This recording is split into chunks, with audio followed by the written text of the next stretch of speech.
इयं ब्रह्म वेदांत विदो वदन्ति परं प्रधानं पुरुषं तथान्ये विश्वोद्गते कारणम् ईश्वरं वा तस्मै नमो विघ्न विनाशनाय।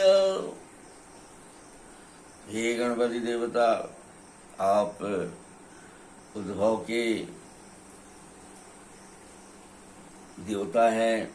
आप प्रकृति के संचालन में, प्रकृति की संचालिका शक्तियों में एक हैं। आपकी कला से, आपके कॉन्शसनेस से, आपके विवेक से सारे जगत की सारी क्रियाएं संपन्न हो रही है। आप आत्म तत्व के बाद आप ही का स्थान है। आपकी सेवा में ही हमारे जो मैंपन, अहंकार, चेतन, चित्त, बुद्धि, तन, मन सारे लगे हुए हैं। लेकिन मनुष्य, आज का मनुष्य, आप तन और मन और तब में तक सीमित रह रहा है। बुद्धि के साथ कोई कार्य नहीं करता है, बुद्धिमत्ता पूर्ण नहीं करता है। स्वयं को स्वस्थ रखने की कोशिश में नाकामयाब दिखाई पड़ता है। समूह में कल्याणकारी भाव इसमें नहीं उठ रही है। ऐसी परिस्थिति में आपकी आवश्यकता है। आप थोड़ा सा कृपा करें मनुष्य पर कि वो कम से कम अपने मूल धारा को पकड़े, क्योंकि मुख्य रूप से सेवा, त्याग, प्रेम, करुणा, स्वतंत्रता, निर्भयता ही उसमें मुख्य तौर पर है। काम, क्रोध, लोभ, मोह, मद, मात्सर्य ये आवेशित होता है, ये आता है, अपना काम बिगाड़ के चला जाता है या बनाकर चला जाता है, लेकिन लगातार ही हमारे पास नहीं रहता।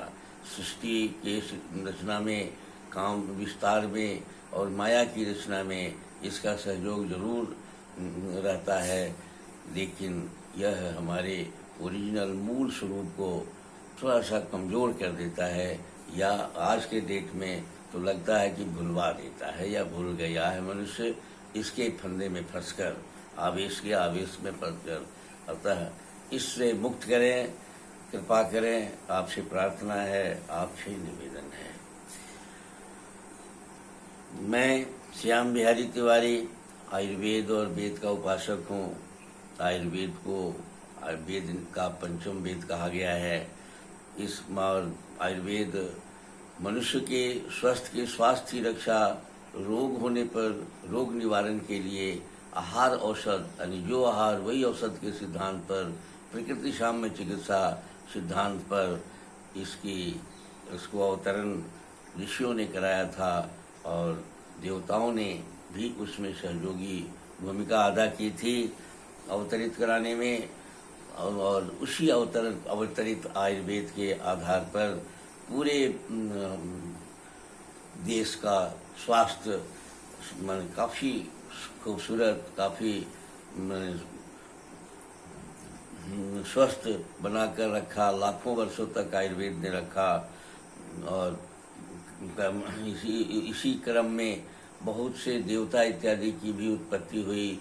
आर्य और अनार्य भी इन आयुर्वेद के माध्यम से अनार्य को आर्य बनाया गया। ये सारी बातें की गई। आज भी वो सारे कुछ मौजूद है और आयुर्वेद को 8 भाग में बांटकर पढ़ा जाता है, लिखा जाता है। 8 क्षेत्र में पढ़ा जाता है, देखा जाता है। तो आज उसके 8 क्षेत्र आज भी मौजूद है, लेकिन बहुत कम उस पर अब काम हो रहे हैं। आज आयुर्वेद मृत प्राय हो गया है, मुर्दा जैसा हो गया है। नवीन आयुर्वेद से पूरे देश की सेवा हो नहीं रही है। नवीन आयुर्वेद का जो रास्ता है वो सब पूरे देश को स्वस्थ बनाने वाली नहीं रह गई है।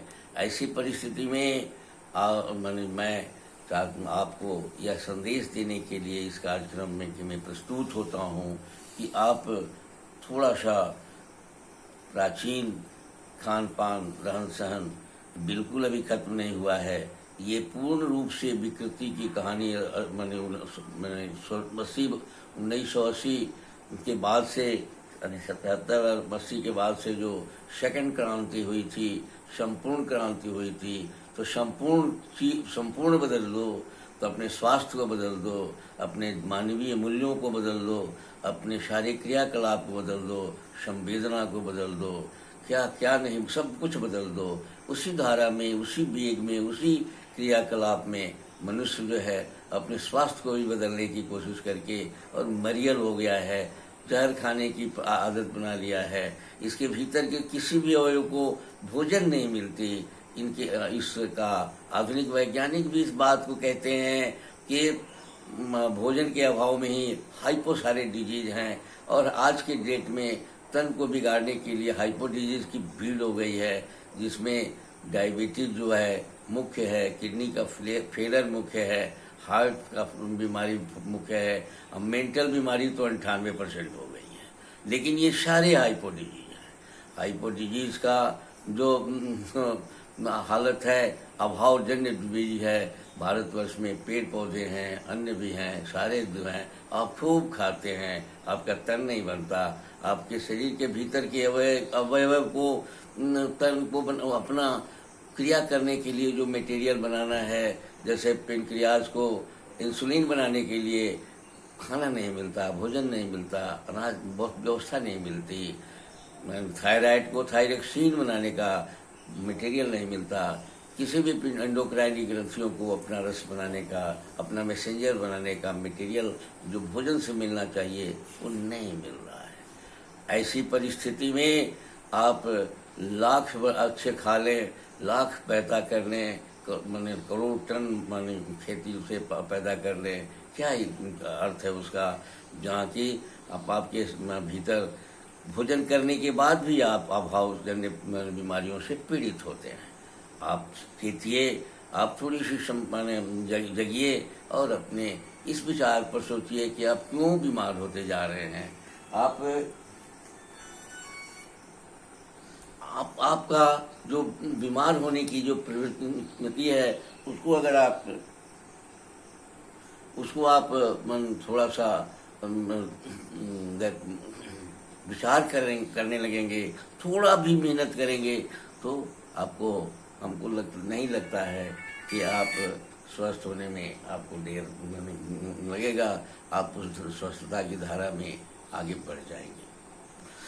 ऐसी परिस्थिति में आप को हमेशा यह अपने स्वास्थ्य के प्रति चिंतनशील रहनी चाहिए कि मैं कैसे स्वस्थ हूँ। इससे भी आपको बहुत सारी बातें मिल जाएगी। आयुर्वेद का मानना है कि साहब जो मूल स्वरूप में अगर हम रहते हैं तो जहर इत्यादि भी हम पर काम नहीं करता है। मूल स्वरूप हमारा है सेवा, त्याग, प्रेम, करुणा, स्वतंत्रता, निर्भयता के खाते में। जब हम अपने शरीर को डालकर चलते हैं, शरीर को लेकर चलते हैं, तो हम बीमार नहीं पड़ते हैं। जहर से भी हम मुक्त होने की प्रक्रिया में रहते हैं। इसलिए आप उस पर ध्यान दें, और सब कुछ जब वर्तमान है, थोड़ी सी समझदारी की आवश्यकता है, थोड़ा सा सजगता की आवश्यकता है, सब स्वस्थ बन सकते हैं। मैं इस कार्यक्रम के अंतर्गत हम लोग बनावट इत्यादि पर पहले काफ़ी चर्चा कर चुके हैं। आज स्वस्थ रहने के लिए हमारे जिम्मे जो कार्य है उसके संदर्भ में हम इधर कुछ हम लोग चर्चा कर रहे हैं। वायु पर थोड़ा सा चर्चा हम लोगों ने कर लिया है। आज हम लोग पित्त पर चर्चा करें। पित्त के संदर्भ में है कि साहब हमारे शरीर के अंदर एक ऐसा अग्नि है, ऐसा स्थापित अग्नि है हमारे शरीर में कि जो लौ नहीं है उसके पास, आग के जैसा जलता हुआ दिखाई नहीं पड़ता है, धुआं नहीं है, लेकिन फिर भी हम जो खाते हैं उसको जला के भस्मीभूत कर देता है। वो जला के हमारे शरीर को में मिलाने लायक बना देता है। जब हमारे शरीर में जब वो अग्नि के माने जब मिलाने लायक बना देता है, मिला देता है, इस मिला देने की प्रक्रिया में जो गड़बड़ियाँ आती है या मिलाने की क्रिया में जब वो क्रुद्ध हो जाता है विकृत हो जाता है या किसी प्रकार से मिलाने में उसको बाधा उत्पन्न हो जाती है, जलाने में बाधा उत्पन्न हो जाती है, हमारे भोजन को आत्मसात कराने में बाधा हो जाती है, तो हम बीमार होने लगते हैं। हमारे पास आयुर्वेद के हिसाब से हमारे तन को बनाने वाली, मन को बनाने वाली दो माने अग्नि मुख्य रूप से काम करती है। एक पाचकाग्नि है जो हमारे द्वारा सेवित आहार और इंद्रियों के द्वारा सेवित रूप, रस, गंध, स्पर्श को पचा के और हमारे तन में मिलाने के लिए योग्य बना देती है। और वायु जो है इसको अपने कला से पूरे शरीर का ऑटोमेटिक जो निर्माण हो रही है करते रहता है। दोनों के मेल से जो बन जाता है उसको कफ कहते हैं। तो ये जब विकृत हो जाता है तो ये इंद्रियों के द्वारा जो विषय है उसके द्वारा जो रूप, रस, गंध, शब्द, स्पर्श के तत्व ही प्राप्त करता है उसको भी अपने शरीर में मिला नहीं पाता है। और भात, जो रोटी, दाल, सब्जी जो भी हम खाते हैं, पेड़ पौधों को जो हम भोजन करते हैं उसको भी पूर्ण रूप से आत्मसात नहीं कर पाता है। अगर कभी ज़्यादा भी आत्मसात करता है, ऐसे में ये पित्त की अग्नि की विकृति हो जाती है। ये जब बिगड़ता है तो क्रुद्ध हो जाता है तो इसका स्वभाव है जलाना, तो ये जलन पैदा करने लगता है। तो जलन से सीधे इसके विपरीत, जलन के विपरीत ठंडा करने की प्रक्रिया अगर हम अख्तियार करते हैं, ये आयुर्वेद में चंदन का लेप, घृतकुमारी का लेप, किसी जड़ी बूटी का ठंडा लेप, किसी मिट्टी का लेप, यानी जब हम लेप करते हैं अपने शरीर में तो उससे हमारा गर्मी जो है शांत होती है। और ठंडा खान पान, जैसे ठंडापन में तिक्त रस कुछ ज़्यादा ठंडा माना जाता है तो तिक्त रस का इस्तेमाल करते हैं हम। जॉन्डिस इत्यादि से का जो बहुत सारी बीमारियां जो है ये बहुत मारक बीमारियां पैदा करता है। तो मारक बीमारियों में ये जॉन्डिस जैसे हमारे पास आम है, जॉन्डिस में हम ब्राह्मी इत्यादि का इस्तेमाल, भृंगराज का इस्तेमाल या बला इत्यादि का इस्तेमाल करते हैं और उससे हमारा उसका शमन होता है।